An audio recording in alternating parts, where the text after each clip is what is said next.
At 8:15 a.m. on August Speaking 6, of- 1945, an atomic bomb detonated at 600 meters above Hiroshima. It's definitely Please working look at now. this panoramic photo.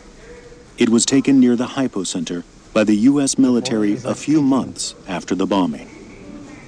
The hypocenter is the point on the ground directly beneath the A-bomb explosion. As far as you can see, most of the buildings were crushed and burned.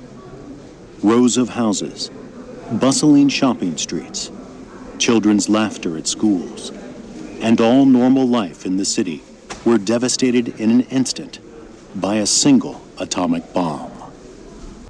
A single atomic bomb burned the whole city, killed tens of thousands of people, and drastically changed the lives of the survivors.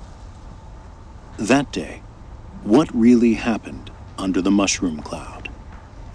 The Hiroshima Peace Memorial Museum has been collecting and preserving materials, including A-bomb artifacts, photos, and A-bomb drawings by survivors. Those items are on display in the main building and present the reality of the atomic bombing. Each item carries the memories and sentiments of victims and bereaved family members. Please listen carefully to these silent witnesses and imagine what happened that day.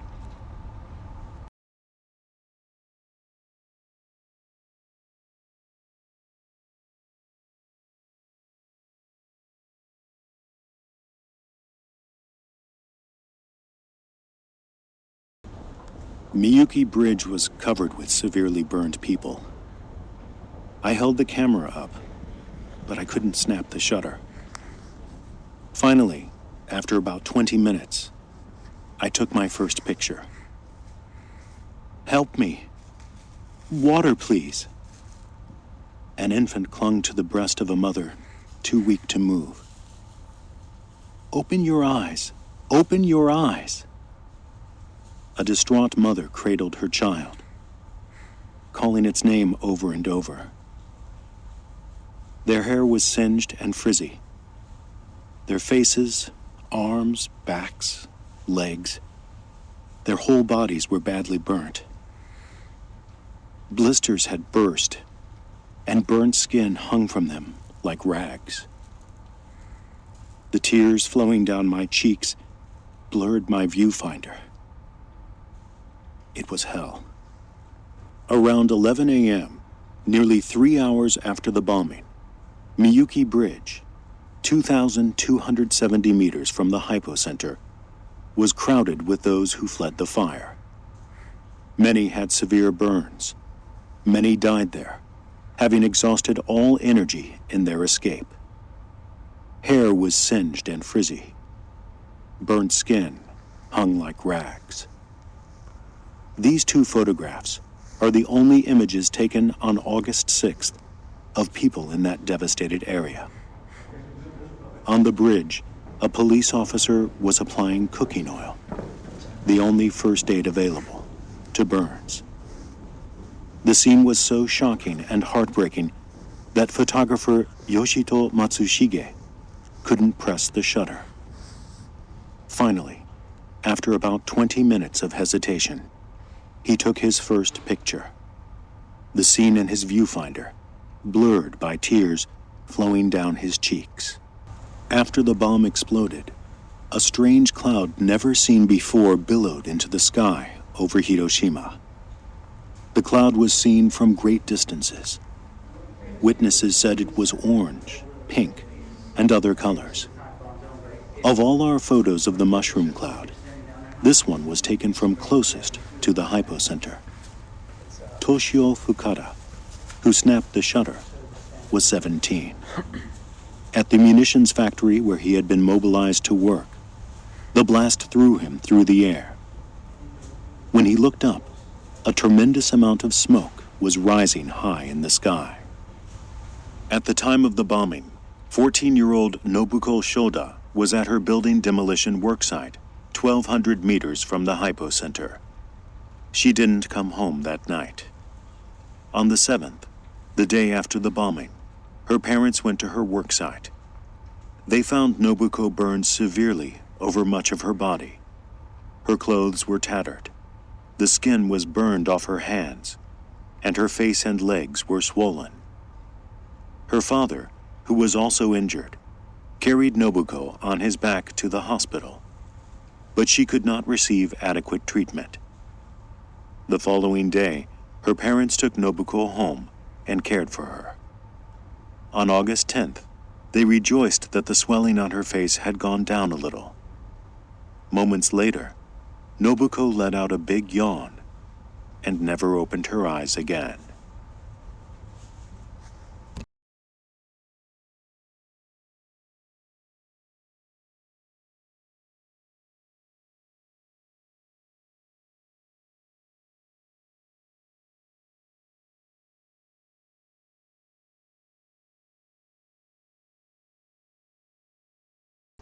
The seven-story Hiroshima Fukoku building stood 330 meters from the hypocenter. The blast pounded the roof so powerfully, it badly bent and sheared the iron framing above the ceiling of the top floor. The building remained standing, but iron window frames were blown out and inner walls collapsed. The Hiroshima Telegraph Office occupied the first 5 floors and basement of the building. At the time of the bombing, 117 employees were at work.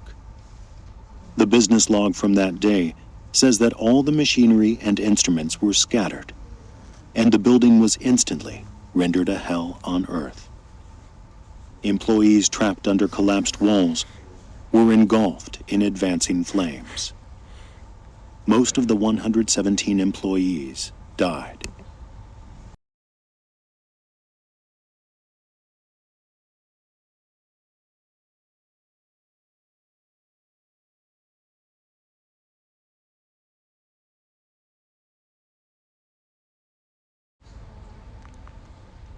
Soon after the A-bomb explosion, radioactive smoke, dirt, soot, and other matter was blown into the sky, forming a black cloud.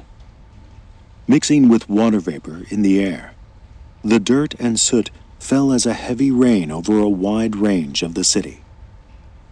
This radioactive rain came to be called black rain.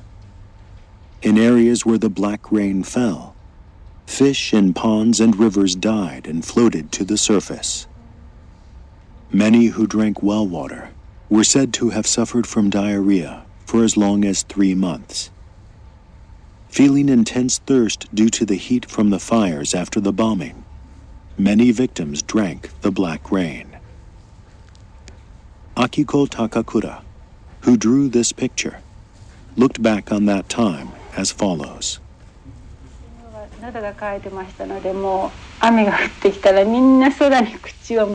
People were so thirsty that when the rain started, we opened our mouths wide and turned our faces upward to drink it in.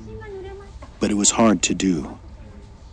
The black raindrops were so huge, it hurt when they hit us.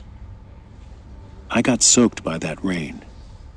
I didn't mind at all at the time, but I remember that my whole body turned gray. It took some time to wash that rain off. I am the one in this picture. I opened my mouth as wide as possible, throwing my head back to wet my throat. Everyone around me did the same. This wall was knocked loose from a house located about 3,700 meters west of the hypocenter. The A-bomb blast made a gap between the roof and the wall, so the black rain fell through the gap into the house, leaving these black streaks on the white plaster. Analysis of the black rain streaks found trace amounts of radioactive fallout from the A-bomb explosion. The intense heat emitted by the A-bomb explosion ignited houses. In addition, kitchen and other household fires started from within collapsed houses all around the city, growing into a city-wide conflagration. Everything combustible within 2 kilometers of the hypocenter was burned, leaving the area filled with objects melted by the fire. 2 days after the atomic bombing, Sachiko Hayashi and her father dug into the rooms of her home and found the bones of her mother, who died under the collapsed house. She captured that experience in the following poem. Oh, Mommy's bones. Oh, when I squeeze them tight, white powder dances in the wind. Mommy's bones. When I put one in my mouth, it tastes lonely. Unbearable sorrow rising in my father and me. Left behind, screaming, picking up bones, putting them in a sweets box where they rustle dryly. After the bombing, many people walked around the burned ruins, searching for missing family members. Those who found neither body nor bones brought home some unburned items to remember them by. Many of the hospitals were destroyed. Temporary relief stations were set up along riverbanks, beneath bridges, and other places where the injured gathered. Schools, banks, and other buildings left standing were also commandeered. There were no beds. Medicine and supplies were scarce. The injured were laid on straw mats on the floor, without adequate medical treatment. These photos show the emergency relief station of the 2nd Army Hospital and a scene inside one of the tents. The hospital was totally destroyed and burnt. Tents were set up on the Old Tagawa riverbank to take on the hospital's tasks, but they were soon overwhelmed with injured victims. Their badly burned bodies were swollen, their wounds crawling with maggots. One after the next, they died in agony. Some even jumped to their deaths in the river to escape the horrible pain.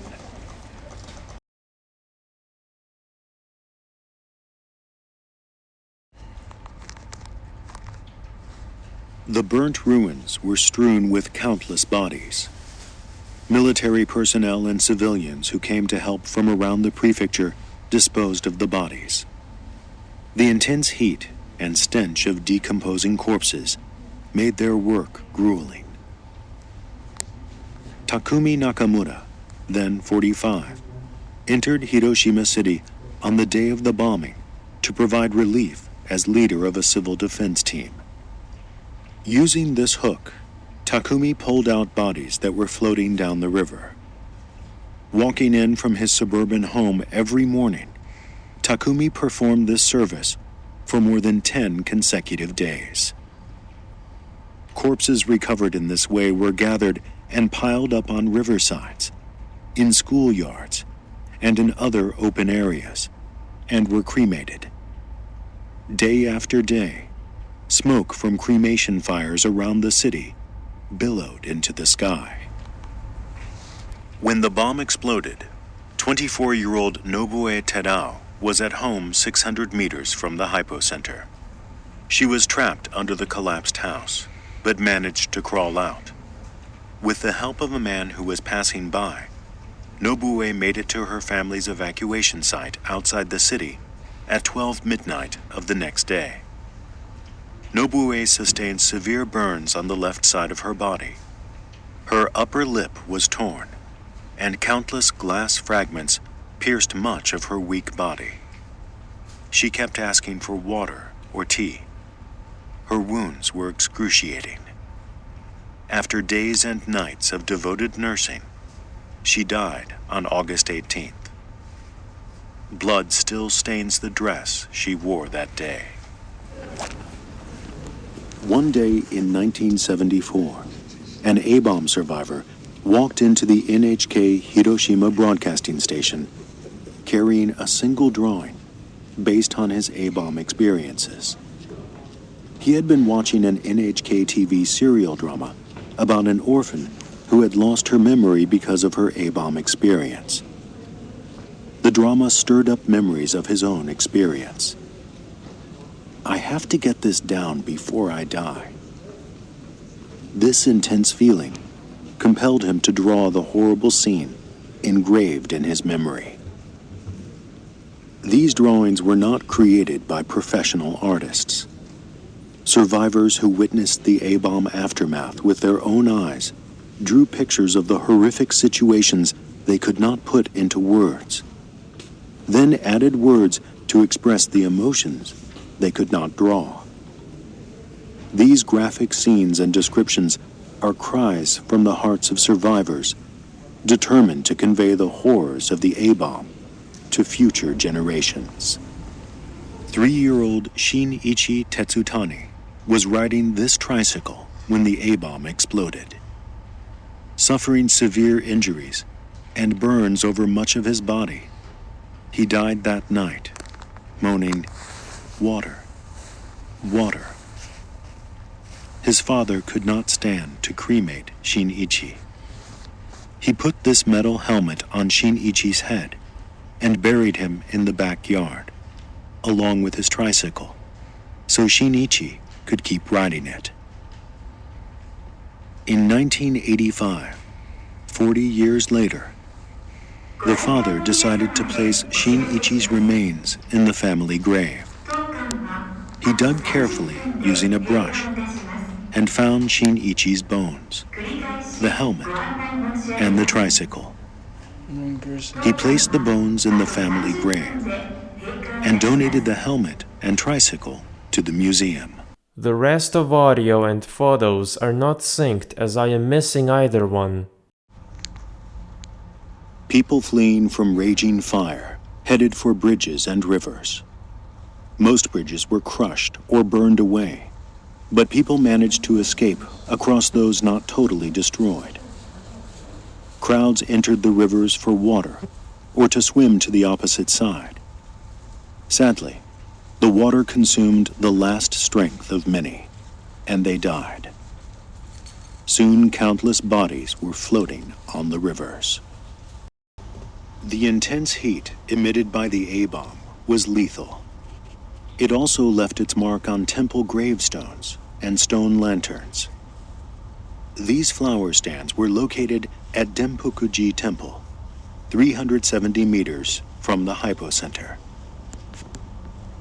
Temperatures near the hypocenter reached 3,000 to 4,000 degrees Celsius. The heat burned the quartz crystals on the surface of the stands, revealing the whitish inner stone. Dempukuji Temple collapsed and burned completely.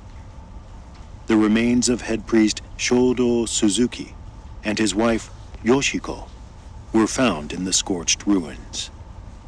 At the time of the bombing, 12-year-old Tetsuo Kitabayashi was at his building demolition worksite, 600 meters from the hypocenter.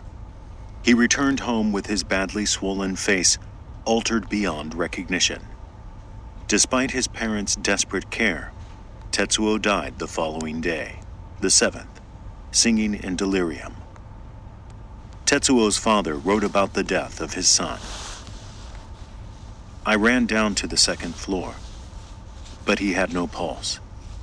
It was over. 4:20 p.m.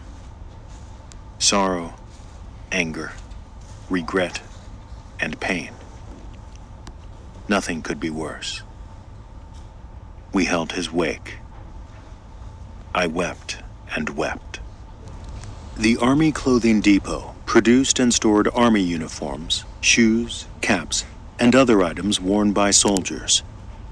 Though located 2,670 meters from the hypocenter, its iron shutters facing the hypocenter were bent by the blast. The junior high students mobilized to work there were blown several meters and hurled to the ground.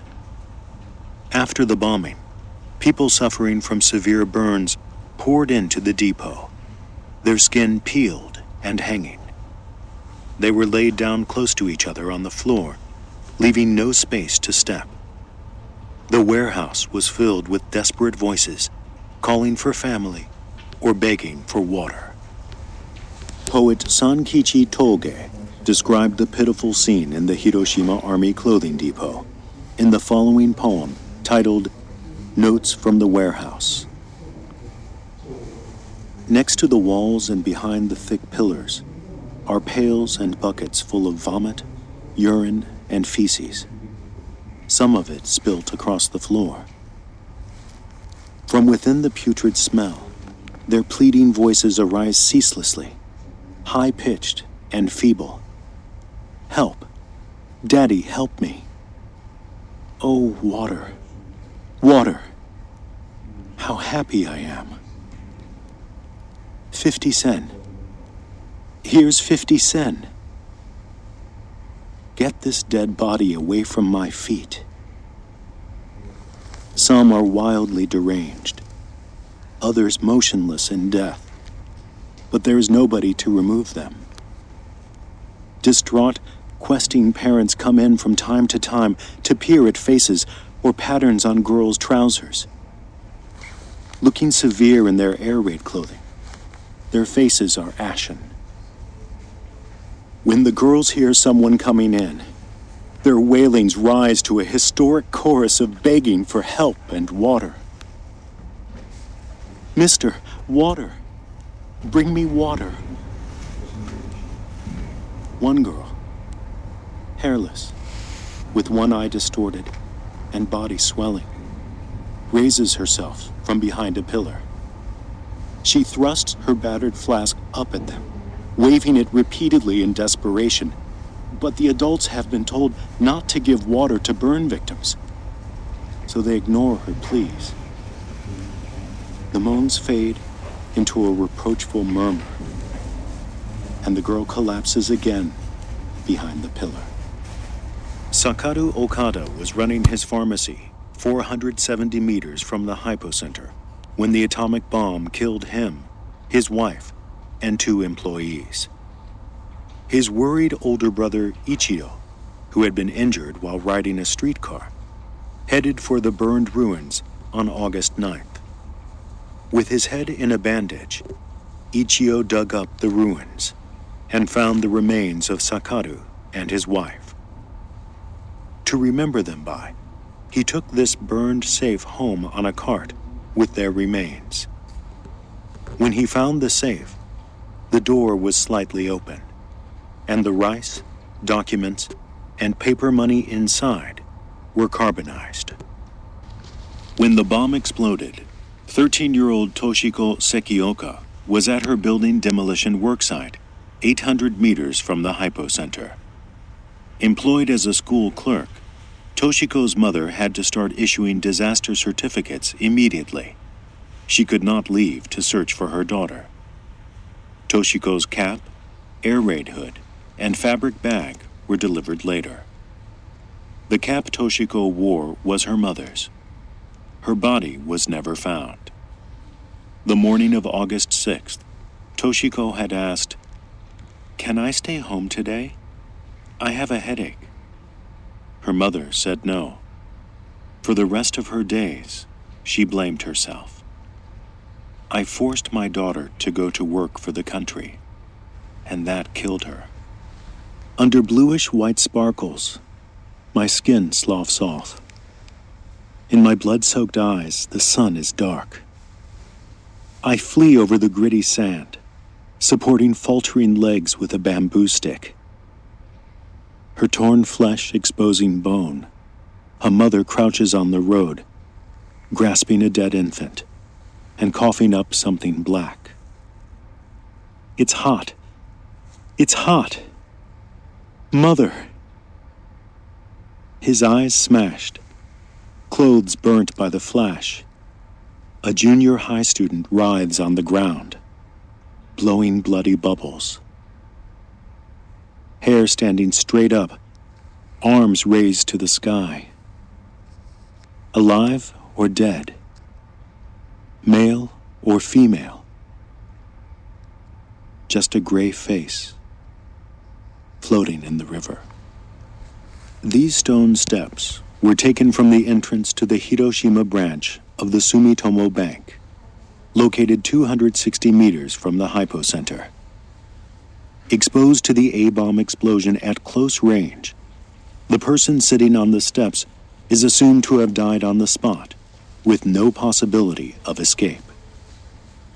The intense heat turned the stone steps whitish, while the place under the sitting person remained dark, like a shadow. The building had continued being used, but when it was rebuilt in 1971, the stone steps were cut out and donated to the museum. Several families have suggested that the person killed on the steps may have been a member of their family. This picture of a policeman was taken on August 6th. Despite his own injuries, he was issuing disaster certificates to fellow victims. The certificate was necessary to receive food rations and a coupon for clothes. The atomic bombing paralyzed the municipal and prefectural governments in Hiroshima. Communication and transportation were impossible. The official relief system was destroyed. Despite the turmoil, military personnel, including the Army Marine Headquarters, known as the Akatsuki Corps, surviving doctors, and police officers took the lead, carrying out rescue and relief beginning almost immediately. People from neighboring towns and villages entered the city to help with relief activities. On the 7th, the military, the government, and the people united in full-scale relief and rescue activities. Injured people were transported to relief stations by truck, ship, boat, and train. Relief supplies were delivered from various sources. Aiko was 9 years old. Her younger brother, Toru, was 7. They were exposed to the A-bomb on the second floor of a bathhouse, 1,000 meters from the hypocenter. School children were being dispersed to locations other than schools to protect them from air raids. Aiko and Toru fled to an air raid shelter.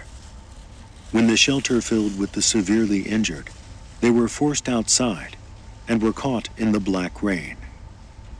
4 or 5 days later, their hair began falling out. Aiko lost her appetite and developed a fever, bleeding from the gums, and other symptoms.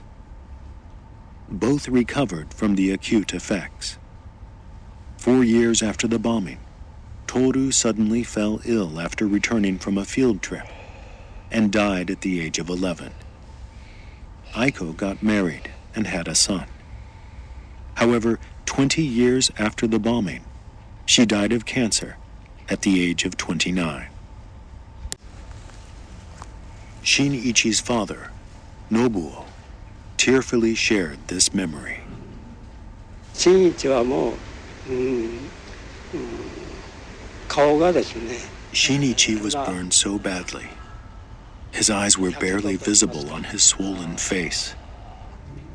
He begged, "Give me water. Water."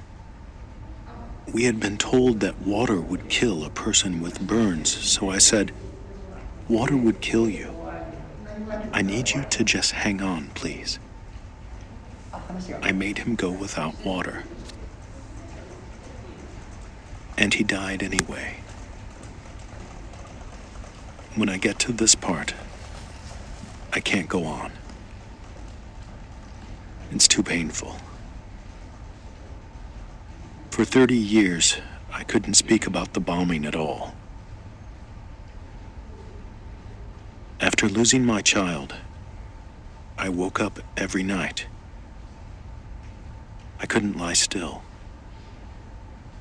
I walked around the burned ruins, shouting out loud. These clothes were worn by 3 students who were killed in the bombing. First-year student Eiichi Tsuda was wearing the cap and belt. His father searched for him while bearing his own injuries. He found Eiichi's body just before noon the next day near Tenma Bridge. Second-year student Hajime Fukuoka was wearing the jacket and trousers.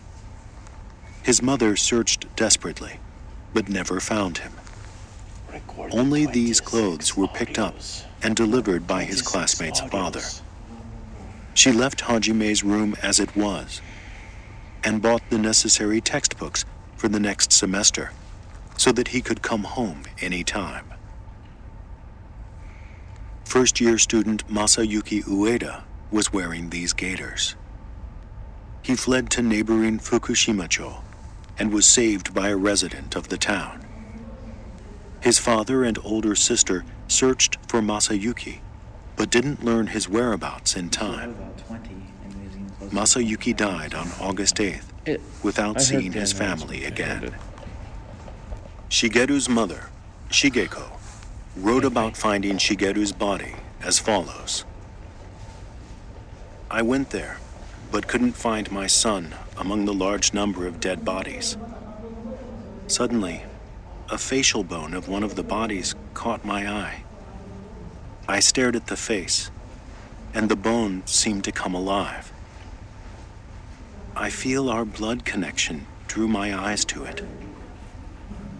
I searched under the body and found in the stomach area a lunchbox, water bottle, and buckle from a bag. On the lunchbox and the water bottle was the name Masaaki, Shigeru's older brother. I had etched that name with a drill. I had found Shigeru. It really was him, but I wanted to be wrong. I wanted to think he was still alive somewhere.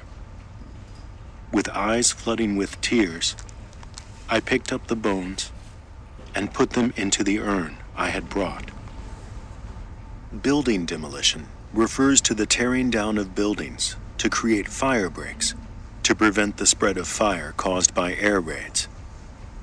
Demolition work was carried out manually with saws and ropes.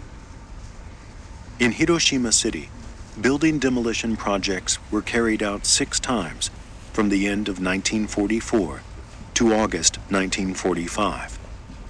On August 6th, the 6th and largest demolition project was just getting underway. Thousands of people, including mobilized students, were working outside. Directly exposed to the explosion, they died horribly. Yoshiro's mother wrote down her memory of finding his lunchbox. When my sister and I walked in the Koamicho area in early September, I said, "Isn't this where our children were bombed?" I looked at the burned field and noticed a pile of debris. In that pile, I found familiar buttons from municipal junior high uniforms. I saw unburnt clothes, lunchboxes, and other objects. We ran toward the school in Nakahiromachi to let the authorities know about the pile of things that belonged to deceased students. Several teachers and students went back to the pile with us. Among those objects, my sister found a lunchbox and shouted, "It's Yoshiro's!" On the lunchbox, Mutsuoka was etched 4 or 5 times with a knife. One of the students told me calmly, "Mrs. Mutsuoka, Yoshiro etched those himself when we were doing labor service last year." The boys who kindly followed us had been in Yoshiro's class. At the time of the bombing, my son was still in the 1st grade because he had taken 1 year off from school due to illness. His friends, who had been assigned elsewhere as 2nd-year students, were all saved. What tragic bad luck for my son. In September, 1 month after the bombing, Kazuo Kimura resumed writing in his diary. "I will absolutely not die. In any case, I will be a professor at the Imperial University." Having lost his friends, as well as his younger sister, Kazuo expressed his strong will to live in his diary. Despite his determination, Bad health continued to plague Kazuo, robbing his ability to concentrate and study. I have no fight left in me at all. Idiot. Idiot. All of my feelings are numb. I'm tired all day. Gradually, his handwriting grew sloppy. Kazuo wrote his last entry on April 26, 1948.